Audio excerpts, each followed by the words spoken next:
Lagos, 98.3 Mainland FM. FM. Yesterday, we had the present always to look forward to. It is the campaign season, of course, so I mean, there is still a lot to look forward to, but I'm sure for the governors, they're still trying to take their time because the elections and through the whole lot, but have, about some have raised the VANGUARD. Let me not say they invest ground to the withdrawal limit some weeks ago, ₦1 weekly for corporate organizations. Maybe 2, 3. You have top politicians, individual business owners making statements. What would you do? There, but CBN. I'm using the word bully. And just what we are getting, pressure was too much. And like I always say, not many with us in God would have situations like this. But I'm not saying the policy was the best or it was done rightly. Let's start with the Guardian newspaper. Then the major headline from the Guardian newspaper: CBN backtracks, increases weekly cash withdrawals.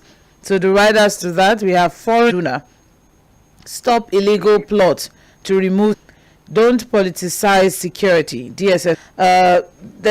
According, just as we have mentioned, the 100,000 across all channels now, signed by the Director of Banking Supervision, Haruna Mustafa. As we have it, all right. So as we have it now,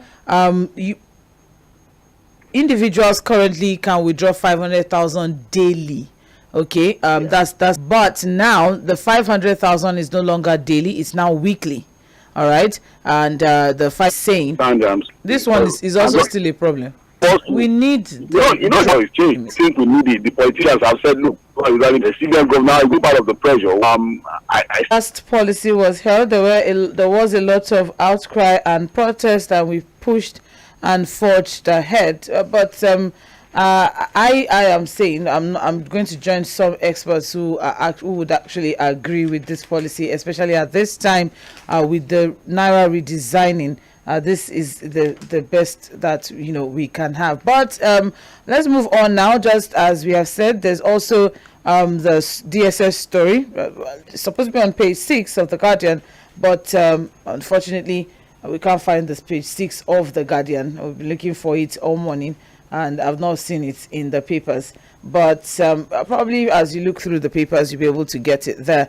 All right. But that's as regards, the DSS issue and the Godwin Emefiele's issue. For the invitation.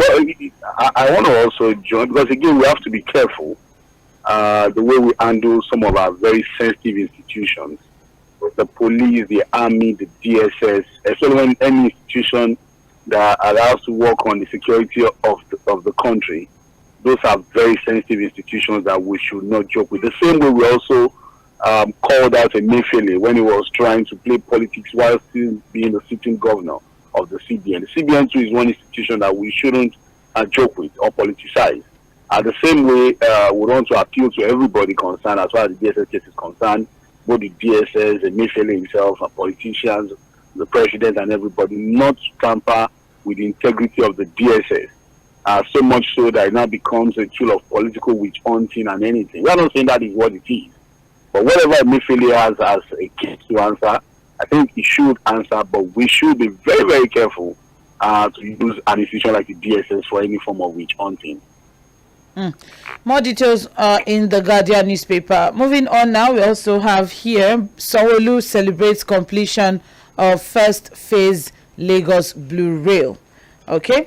And that is on page 3 of the Guardian newspaper. So almost 2 decades after the project started, the Lagos State Governor yesterday celebrated completion of infrastructure work on the first phase of the Lagos Blue Rail mass transit.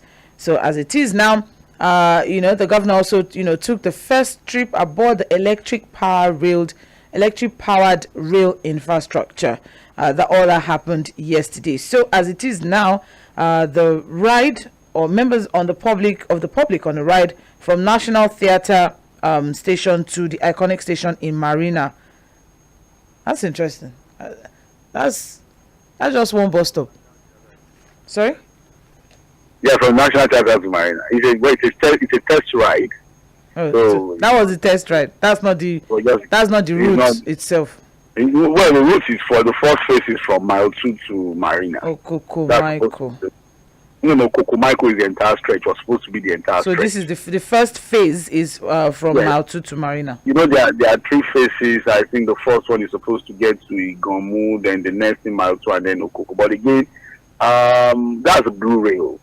And like you just read out, almost 20 years, 2 decades, we are still test driving on the first phase. And then the first corridor, which is from Mile 2 to Marina, is what we are celebrating. I'm sure if you're listening to some of the gubernatorial candidates that we had in the studio yesterday, I think the most instructive was Badebo Rose Vival of the Labour Party, who says, how do you celebrate this kind of thing? You should also look at how much has been put on that project, how long it took, the Lagos State government to even finish that little stretch of the rail line. And then, of course, if you put that against what, people do all over the world, the kind of standards and timelines for projects like this, you may want to question the people that are celebrating this particular achievement, in light of people standard, how much has been put on that project. And then the timeline, what it took the Lagos State government to achieve that little thing. I'm sorry to use the word little, but that's a reality. No, but it is the reality, Fuad. I mean, one would think that, you would take over 16 years, almost running on 18 years to complete a rail line. And at the end of the day, it's still the first phase. It's not even completed. It's not even completed. It's still the yes. first phase that is being celebrated as it is. I mean, over the last 2 decades. And it's interesting how they're so proud of it. Over the last 2 decades, yes, I'm with you. Sandra, I'm sorry to cut in. During the Fashola era, I was at a presentation of the entire Lagos State master plan done by one town planning agency from somewhere. They did a fantastic job. And what was very instructive for me during that presentation, when Fashola was the governor of Lagos State, just after Asiwaju Bola met Tinubu, was the intermodal transport plan for Lagos. Intermodal. And that was to include the rail line, which had the blue rail, the red rail, the yellow rail, the green rail. To connect, for example, the blue rail was supposed to connect Marina down to Okoko Michael. The red rail was supposed to connect Agbado, area of Alagbado, Songo side, to Marina. The yellow rail was supposed to connect Lagos Ogunadi from Redemption campsite to Marina. And then the green rail was supposed to connect Aja, part of Aja in Lagos Island, to Marina. So the CBD, Central Business District of Marina, was supposed to be the hub where all the lines converge. And at that time, when I thought that maybe after like 16 or 20 years, all those 2 rail lines would have been functioning. But here we are, even the blue rail, it's just the first phase that we are even test driving on. You understand? So you ask yourself, when are we going to complete the others? Part of the intermodal transport plan was also the BRT channel. Yes. Look at the BRT that we have today, the bus rapid transit that we have. It is shambolic, it is disgraceful, it is non-functional, it is not how to run a proper BRT system. Let anybody come and argue it. It's a complete failure running the bus transit system. You should see what happened in other countries. The same thing, look at the water, which is supposed to be the intermodal transport plan. Part of the intermodal transport plan. Look at water transportation in Lagos. It is disgraceful for a mega city. Completely disgraceful. We are supposed to have jetties. The good thing about Lagos is this, like Badebo Rose Vival pointed out yesterday. Lagos is not different from Venice in Italy. We are connected by water. All parts of Lagos is connected by water. We should have fantastic transportation system of water in Lagos. What do we have? We have a complete disgrace as water transportation in Lagos. Just recently, a boat capsized in Ikorodu, and you see the rescue that they were doing on somebody that drowned. You will shake your head, Sandra. So, look, anybody can say anything about the current performance that we have in Lagos from 1999 till date. But if you look at the cost, if you look at what has gone into it, the idea of Lagos, what we have made, and the performance that we have, sorry, the APC government should hide their face in shame. It's as simple as that. QED. All right. Thank you very much. So that is the story as regards the, celebration of the completion of the first phase of the Lagos Blue Rail. Almost 2 decades after the project started. Let's not forget that the initial master plan was to have 6 rail lines and 1 monorail, 14 bus rapid transit corridors, 20 water routes, and a number of major new roads. But as it is now, just as Fuad has pointed out, the BRT corridors at this point now, we don't know what exactly is happening. How many buses? How many buses do we even have? Plying that route? All right, and also we have supposedly have 6 rail lines, and here we are celebrating 14 kilometers. 14 kilometers. 14. Celebrating 14 kilometers of rail line after almost 8 seconds. All right. Increase fares by 100%. That is on page 12 of the Guardian newspaper. All right. We wish all our brothers and sisters who will be traveling. People are traveling, Sandra. All the best. Yes, people are traveling. That's because if they are not traveling, the expressway is locked down almost every night now, and people are even doing the night travel. That's a shocking thing for me. In this time, I'm telling you, people travel even at night. Oh, okay. Somehow, I think maybe security has improved somehow. Maybe there are personal security arrangements that people are doing. But somehow, I think people are courageous enough to still travel. Some of these are very dangerous routes. But we'll continue to wish them all the best and safe journey as they go back to their loved ones in their villages and towns. All right. Let's move on now to the Nation newspaper. Very quickly now, we have the major headline, How Blue Light Rail Will Benefit Lagos. And that's coming from the governor of Lagos State, Sanwo-Olu. And the writer said that test running of project begins. Buhari to kick off phase 2 in January. I'm so sorry. Buhari to kick off. You love my Lagos. I'm trying. I will go.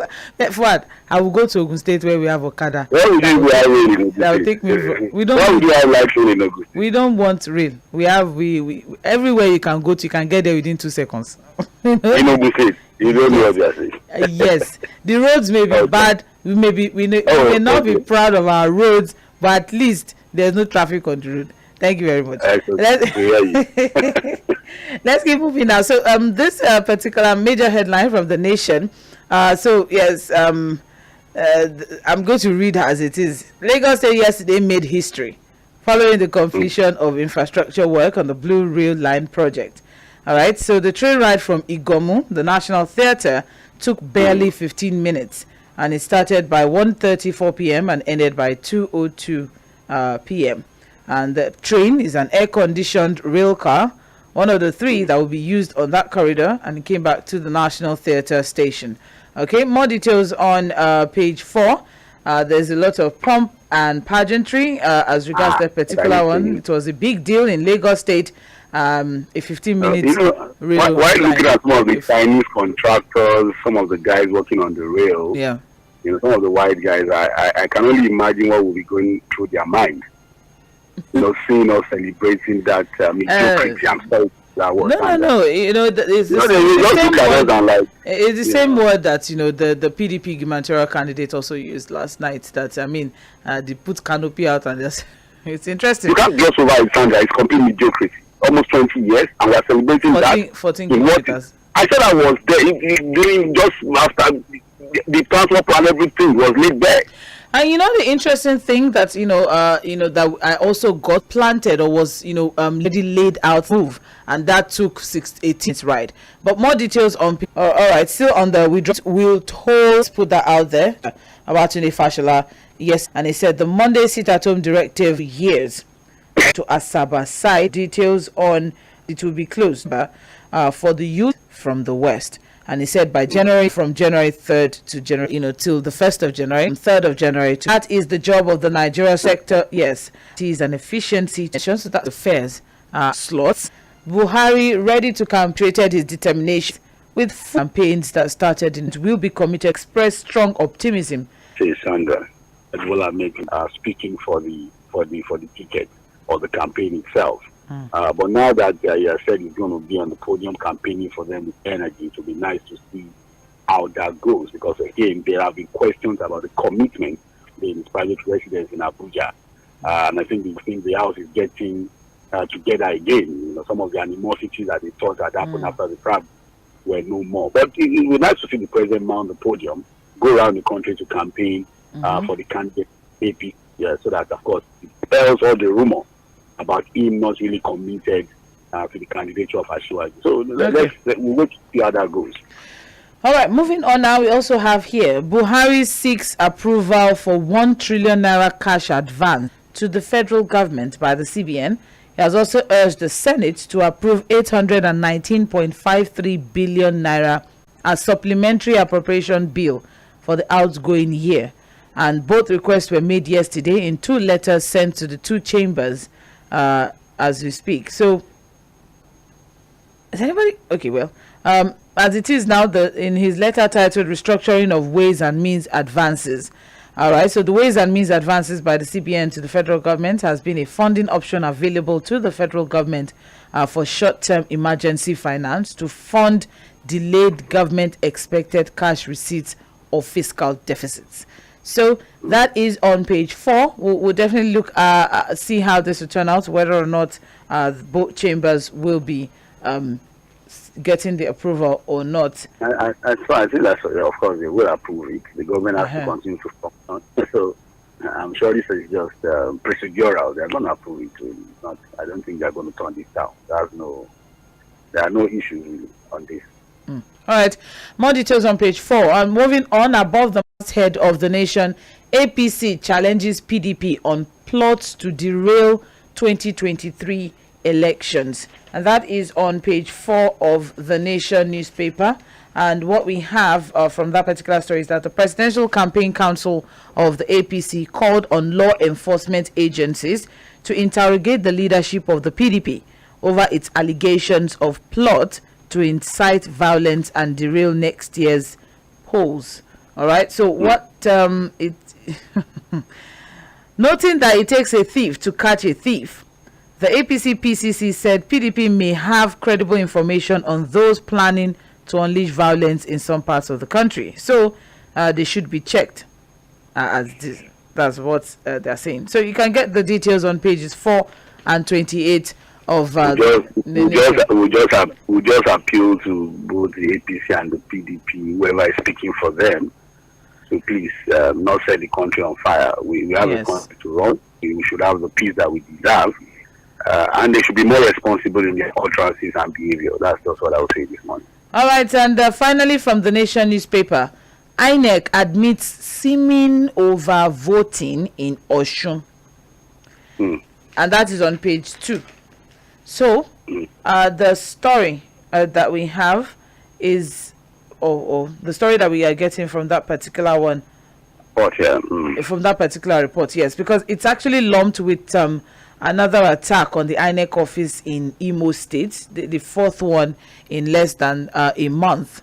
All right, there was an attack on INEC facilities in Imo State, and this is just less than 3 weeks after the last attack that was done in Imo State. I really don't know what is happening there, but I really do hope that it's something that will be quickly looked into and resolved, especially from the Imo State government. It is becoming one too many. All right, and hopefully in the papers either. Okay, so maybe that was just the number from Adeleke as governor. The petition filed by Boyega Itola and the APC against the declaration of Adeleke as the winner of the election. So that's where that happened. So whether or not this would be a major, factor, yes, as regards what will happen in the future, yes, at the tribunal of the Osun Tribunal as regards the governorship results, election, we'll know into it. But I think people should pay attention to what is happening at the tribunal. Quite a whole lot is being revealed that may or may not, but we'll wait to see how it goes. Well, as it is, one of such cases is that the figure of accreditation on the BVAS report presented by INEC in Ede South local government was 313, while the results on the form EC8A was 383. So where the extra 70 people came from. That is what the tribunal will be looking into. You can get the details on page 27 of the Nation newspaper.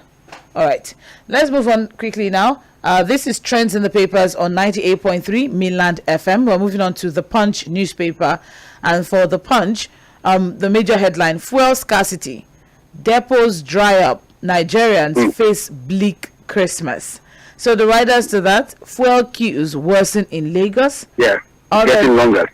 Marketers blame supply shortage. Interstate commercial drivers, passengers bemoan high cost of fuel and fares.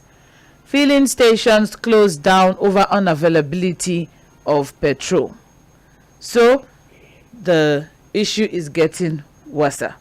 Let me put it that way. For us to have an understand. It's getting really bad, Sandra. And again, I'll still say, here we are, Nigerians are suffering. There's high cost of transportation at this U-tide. A lot of people will be traveling. And nobody's saying anything to Nigerians. Nobody's being held to account. The NNPC is criminally silent at this time. The DSS gave a 48-hour ultimatum. We knew it was just a show of force that would amount to nothing. And it has, as predicted, it has happened. And so we look to ourselves as ordinary Nigerians and say, who is going to save us from this situation? Who is going to save us from complete dismal performance at the level of government where nobody is held to account for these kinds of impunity? The NNPC operates as if nobody can check it, nobody can call. Even the House has been trying to do one or two. They know who's going to save us from that cabal. In fact, a very serious and quite an unfortunate, an impediment, bringing the PMS across the country. Now that the depots are dried up, so what do we get? So there's liters of petrol, as told naira per liter. Product. Thank you. Not having stock of this product, right on our ground deliberately. The fact that we're all suffering it now. Is the fact that there's a revelation that MOMAN, that's Major Oil Marketers Association of Nigeria, their members and depot owners are buying directly. Why is the depot not open for the market? Because your filling stations are selling. So are selling theirs at independent marketers parity. That's why there's disparity in the prices. So why there will be queue because the MOMAN guys can effectively supply Nigerians alone. How many filling stations do we have? So now, so that we can move on. So why is the midstream and downstream regulatory authority not saying anything about these disparities that we have? Even the PPPRA, the Petroleum Price Regulatory Agency that is supposed to go around and ensure that people sell that. And then why the disruption between the private depots and the IPMAN guys, independent marketer? Again, why is it that NNPC does not have this stock and then we have it at the private depot? And nobody is even answering the question. How does the private depot get? We can't say NNPC does not have, because the private depot. I even try to get to the private depot, to the NNPC depot to buy. We're denied access. They couldn't even buy. So there you have your answer. They haven't made payments. The portal is already working for them to be able to make payments. And there's also the story. There's also the story that in NNPCL depots, the fuel is not in the NNPCL depots. So probably NNPCL brings it in and directly sell it to the private depots. Yes. All right. So more details on page 2 of the Punch newspaper. This is Trends in the Papers on 98.3 Mainland FM.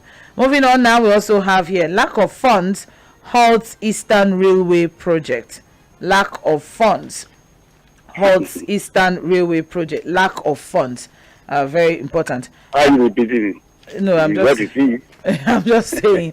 All right, so that is coming from the federal government. So the federal government on Wednesday said it will not be able to complete the narrow gauge Eastern Railway corridor before the president leaves office in May 2023. And they explained that the project had been stalled by the unavailability of the foreign loans required to fund it. So they are telling us that, the truth of the matter is, if there was a promise to deliver this line before the end of this administration, this promise is no longer feasible because funding has been a major challenge for this project. All right. We can get all of the details on page 9 of the Punch newspaper. Lack of funds. Moving on, we also have here PDP APC clash over alleged Tinubu rigging plot. That's on page 8. Lagos test train projects 250,000 passengers daily. That is on page 21. Also, Buhari seeks fresh 819 billion naira loan. Domestic debt has hit 22.5 trillion naira. That's on page 21 of the Punch newspaper. And that's all. Debt about 40 trillion. Yeah. This is just domestic debt. Yeah. This is just domestic in-house. We still have outside 70 something trillion. Yes. Oh, sir, okay, sir. All right. Yes. It's great. It's fine. Let's go. Yes. That's why we have lack of funds.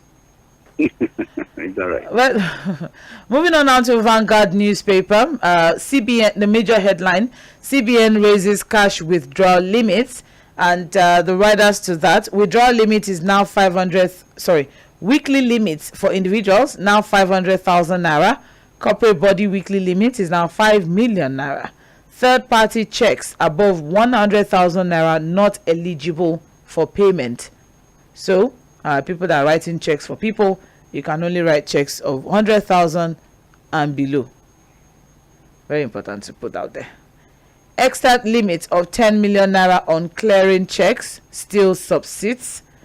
Compliance with extant AML, that's anti-money laundering unit, and CFT, that's counter-terrorism financing regulations to KYC, CDD, currency, STR, etc. mandatory. Basically, the due diligence, know your customer, STR, suspicious transactions are still, mandatory. So whether you do within the limit or not, they're still going to be checking it. The details you can get on page 5 of Vanguard newspaper. Moving on now, we have Peter Obi accepts campaign DG's resignation. Okay, and that's also in Vanguard newspaper. We have here terrorism. Egmont Group, Lord Hanan, Saraki, CSOs warn DSS over Emefiele. Okay, and that is on page 33 of Vanguard newspaper. You've touched on that before, yeah. Attacks on INEC offices. PDP, APC trade accusations. It's okay. That's on page 8 of Vanguard newspaper. We also have here youth group sues Southwest Edo Kogi governors over kidnapping groups around. So just to specify or to be specific as to which group. So a pan Yoruba group, Yoruba Koya Leadership and Training Foundation, YKLTF, dragged Southwest governors to court over the state of insecurity of the inhabitants of the region. Okay, so the group also joined Kwara, Kogi, and Edo states with substantial Yoruba-speaking people in the suit.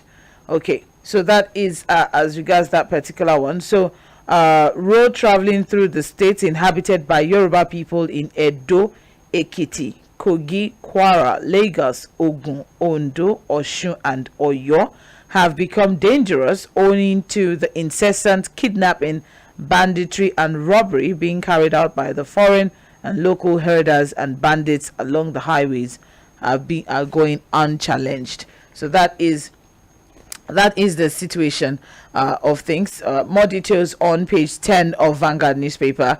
Second Niger Bridge will be delivered before May 2023, says the federal government. And details on page 9 of Vanguard newspaper. We also have here corruption. Ex-AGF Idris, that's Accountant General of the Federation, Ahmed Idris, forfeits $899,900, 304.5 million naira, 15 properties to the federal government. Okay, whether or not this is hello of what, are you still there? Yeah, I'm with you. Yeah, I'm with you. All right, thank you. Whether or not this is equivalent to the alleged, over 109, 109 billion naira misappropriation, we'll see as that goes on. 2023, Akeredolu on page 10, and Okay. All right. Well, that is all we can take this morning during Milan's a particular focus stories from the papers. So by the time we convert back, we'll come back by 8:40. When we come back, then we open up the phone line and you regards that amendments to the withdrawal limit. INEC office in Imo looking at this as we open up the phone line. Government to account on some of the things from 1999 is commensurate with what we need, and that's itself. To what we have earned has been thrown around as us as achievement. Lacking is us really checking people and holding them to account on what they do with our funds. All right. Thank you very much. So stay with us. We'll be back by 8:40. This is 98.3 Mainland FM. The